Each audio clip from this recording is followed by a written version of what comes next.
কোন হ'ব পাৰে দিল্লীৰ অধিক পদলেখনকাৰী সৰ্বাক হিমন্তৰ এই প্ৰতিযোগিতাত হাৰি থাকিল অসমীয়া জাতি। এইখিনি সময়ৰ মুখ্যমন্ত্ৰী সৰ্বানন্দ সোণোৱাল আৰু অঘোষিত মুখ্যমন্ত্ৰী হিমন্ত বিশ্ব শৰ্মাৰ মাজত এখন প্ৰতিযোগিতা চলি থাকিল।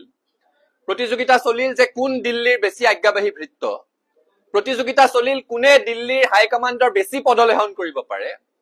প্ৰতিযোগিতা চলিল কোনে দিল্লীৰ গোটবুকত নিজৰ নাম অন্তৰ্ভুক্ত কৰি অসমৰ আসনখন দখল কৰিব পাৰে। আৰু এই দুইজন মানুহৰ প্ৰতিযোগিতাৰ মাজত কোন হাৰিল কোন জিকিল পিছৰ কথা অসমীয়া জাতিটো হাৰি থাকিলে। হিমন্ত বিশ্ব শৰ্মা অসমৰ মুখ্যমন্ত্ৰীহে। অসমখন হিমন্ত বিশ্ব শৰ্মাৰ পৈতৃক সম্পত্তি নহয়। মুখ্যমন্ত্ৰী হিমন্ত বিশ্ব শৰ্মা অসমখন পৈতৃক সম্পত্তি নহয়। ৰাজ্যৰ চুকে কোণে আজি গৰজি উঠিল জাতীয় দল সংগঠন। জিলাই জিলাই আছু আৰু ছাত্ৰ মুক্তি সংগ্ৰাম সমিতিৰ কাৰ প্ৰতিলিপি দাহ কৰি প্ৰতিবাদী কাৰ্যসূচী। এয়া শিৱসাগৰৰ দৃশ্য।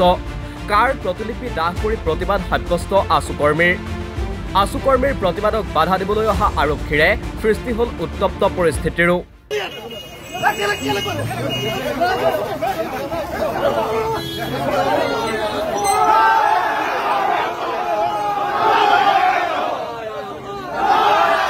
একেই পৰিস্থিতি সোণাৰীতো।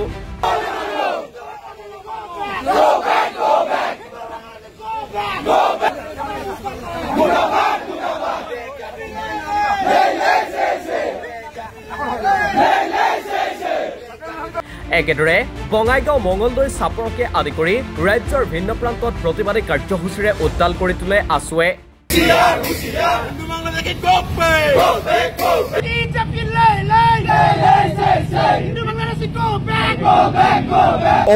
চাৰিখন ৰাজ্যৰ কাৰণে কা অবৈধ আৰু বাকী কেইখনৰ কাৰণে কা বৈধ, এয়া কোনো পধ্যে হ'ব নোৱাৰে।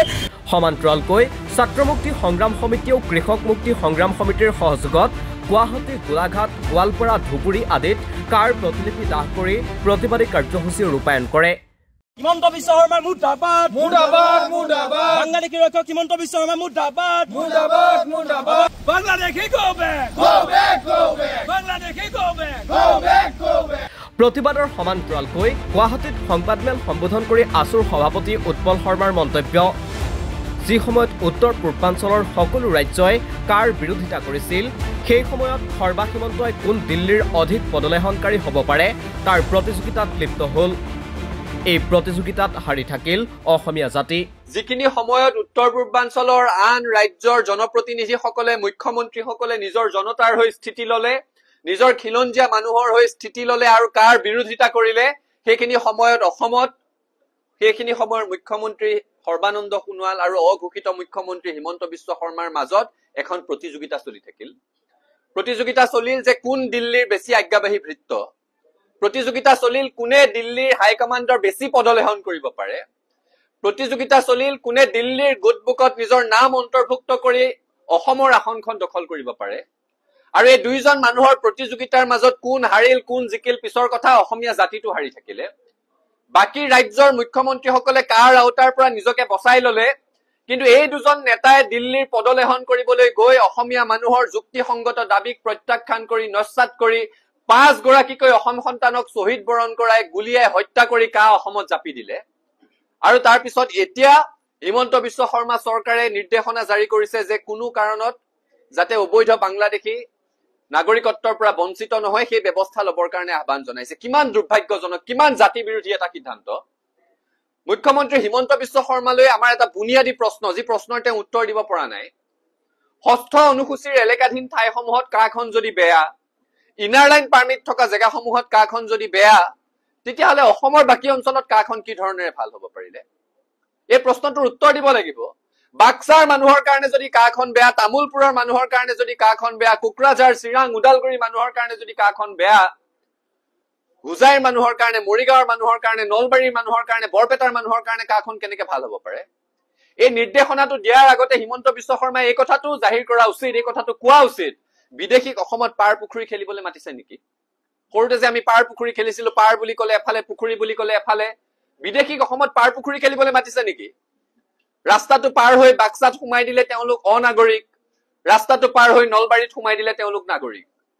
ৰাস্তাটোৰ এফালে কাৰ্বি আংলঙত তেওঁলোক নাগৰিক নহয়, ৰাস্তাটো পাৰ হৈ দিলে তেওঁলোক হোজাইত আহিলে নাগৰিক হৈ যায়। পাৰ পুখুৰী খেলিবলৈ মাতিছে নেকি বিদেশীক? এই ধৰণেৰে অসমীয়া জাতিৰ প্ৰতি অন্যায় কৰাৰ অবিচাৰ কৰাৰ অধিকাৰ হিমন্ত বিশ্ব শৰ্মাৰ বা বিজেপি নেতৃত্বাধীন চৰকাৰখনৰ নাই। সেইকাৰণে সদৌ অসম ছাত্ৰ সন্থাই স্পষ্টভাৱে কৈছো, কা মানি নলওঁ, অসমৰ মানুহে কা মানি লোৱা নাই। আৰু নিৰ্বাচন জিকি আছে অৰ্থটো এইটো নহয় যে অসমৰ মানুহে কাৰ সপক্ষে ভোটদান কৰিছে। বাৰে বাৰে এটা কথা জাহিৰ কৰিবলৈ চেষ্টা কৰে, আমিতো পঞ্চায়তত জিকিছো, বিধানসভাত জিকিছো, লোকসভাত জিকিছো। এই পঞ্চায়ত নিৰ্বাচন, বিধানসভা নিৰ্বাচন, লোকসভা নিৰ্বাচন কাৰ বিৰুদ্ধে গণভোট নাছিলে। নিৰ্বাচনত জিকাৰ অৰ্থ এইটো নহয় যে অসমীয়া মানুহে কা মানি লৈছে। 5 গৰাকীকৈ অসম সন্তানক হত্যা কৰা হৈছে। পুনৰ কৈছো, অসমীয়া জীয়াৰী বোৱাৰীৰ গুৰুলা গুৰুলকৈ পিটন দিয়া হৈছিলে। অসমীয়া যুৱকক পংগু হোৱাকৈ পিটন দিয়া হৈছিলে। আৰক্ষীৰ অত্যাচাৰ দমন কোনেও পাহৰি যোৱা নাই। কা অসমৰ মানুহে মানি লোৱা নাছিল, মানি নলয়। আৰু কা কাৰ্যকৰী কৰাৰ কৌশলেৰে সৈতে অবৈধ হিন্দু বাংলাদেশীৰ নাগৰিকত্ব সম্পৰ্কীয় গোচৰ প্ৰত্যাহাৰৰ যি নিৰ্দেশনা জাৰি কৰিছে তাত ছাত্ৰ সন্থাই বিৰোধিতা কৰিছো আৰু ইয়াৰ বিৰুদ্ধে আজি সমগ্ৰ অসমতে প্ৰতিবাদ সাব্যস্ত কৰিছো। অহা 18 আগষ্ট তাৰিখে সমগ্ৰ উত্তৰ পূৰ্বাঞ্চল জুৰি অবৈধ বিদেশী বহিষ্কাৰৰ দাবীত প্ৰতিবাদ উত্তৰ পূৰ্বাঞ্চল ছাত্ৰ সংগঠনে ঘোষণা কৰিছে। সেইদিনাও অসমত সদৌ অসম ছাত্ৰ সন্থাই অবৈধ বিদেশী বহিষ্কাৰ, NRCৰ পুংখানুপুংখ পুনৰীক্ষণ আৰু কাৰ আওতাৰ পৰা অসমক বাহিৰত ৰখাৰ দাবীত প্ৰতিবাদ সাব্যস্ত কৰিব। কা মানি লোৱা নাছিলো, কা মানি নলওঁ আৰু কাৰ আওতাৰ পৰা সমগ্ৰ অসমক বাদ দিবৰ কাৰণে পুনৰ দাবী জনাইছো। আনফালে প্ৰতিবাদস্থলীৰ পৰা ছাত্ৰ মুক্তি সংগ্ৰাম সমিতিৰ কেন্দ্ৰীয় সভাপতি পিণ্টু গগৈৰ মন্তব্য, হিমন্ত বিশ্ব শৰ্মা অসমৰ মুখ্যমন্ত্ৰীহে, অসমখন তেওঁৰ পৈতৃক সম্পত্তি নহয়। হিন্দু বাংলাদেশীসকলৰ যে বিদেশী ন্যায়াধিকৰণত গোচৰ চলি আছে, এয়া গোচৰ চলি থাকিব লাগিব। এয়া প্ৰত্যাহাৰ কৰা সিদ্ধান্ত মানি লোৱা নহ'ব। আৰু একে সময়তে আমি কওঁ যে অসম কোনো কাৰণত বিদেশী চৰণীয়া পথাৰ হ'বলৈ আমি নিদিওঁ। অসম বিদেশী ডাষ্টবিন নহয়, এই কথা হিমন্ত বিশ্ব শৰ্মাই মনত ৰখা ভাল। অসমৰ মুখ্যমন্ত্ৰীয়ে হিমন্ত বিশ্ব শৰ্মা অসমখন পৈতৃক সম্পত্তি নহয় যে তেওঁ অসমত মন গ'লে বাংলাদেশী বহাই দিব, মন গ'লে বিদেশী বহাই দিব। গতিকে হিন্দু মুছলমান কথা নাই, বেংগলী মিয়া কথা নাই। 1971 চনৰ 24 মাৰ্চৰ পিছৰ পৰা অসম চুক্তি অনুসৰি 1971 চনৰ 24 মাৰ্চৰ সকলো বিদেশী অসম এৰিব লাগিব। আৰু সকলো বিদেশীকে অসমৰ পৰা বিতৰণ কৰিবৰ কাৰণে আমি বিজেপি চৰকাৰক, হিমন্ত বিশ্ব শৰ্মাক দাবী কৰিছো। একে সময়তে দাবী কৰিছো যে অসমৰ সম্পদ আৰু অসমৰ ভূমিৰ ওপৰত আমাৰ অসমীয়া মানুহৰ অধিকাৰ লাগে। আমাৰ অসমখন 6 জনগোষ্ঠীৰ জনজাতিকৰণৰ মৰ্যাদা প্ৰদান কৰি অসমখন জনজাতীয় ৰাজ্য মৰ্যাদা প্ৰদান কৰিব লাগে, এই আমি দাবী উত্থাপন কৰিছো। একে সময়তে ভাৰতীয় সংবিধান অনুসৰি 371 এই আৰ্টিকল অনুসৰি অসমক বিশেষ শ্ৰেণীৰ ৰাজ্যৰ মৰ্যাদা প্ৰদান কৰিব লাগে। আৰু যদি সেইবিলাক কৰিব নোৱাৰে, হিমন্ত বিশ্ব শৰ্মাই নিজৰ পৈতৃক সম্পত্তিৰ দৰে অসমত এইদৰে বিদেশী বোজা জাপি দিব। হিন্দুৱে হওক, মুছলমানে হওক, জৈনে হওক, খ্ৰীষ্টানে হওক, কোনো কথা নাই। কোনো বিদেশী বোজা 1971 চনৰ 24 মাৰ্চৰ পিছৰ কোনো বিদেশী বোজা অসমে নলয়।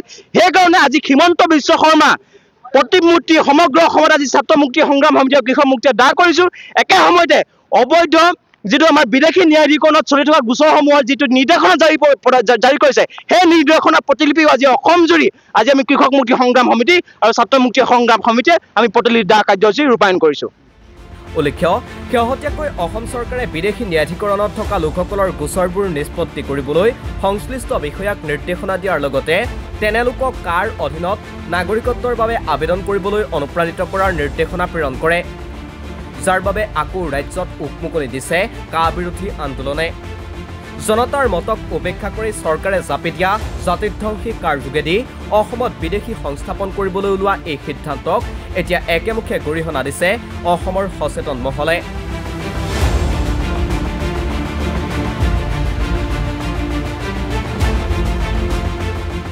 নিউজ ডেস্ক ৰিপৰ্ট, দি ক্ৰছ কাৰেণ্ট।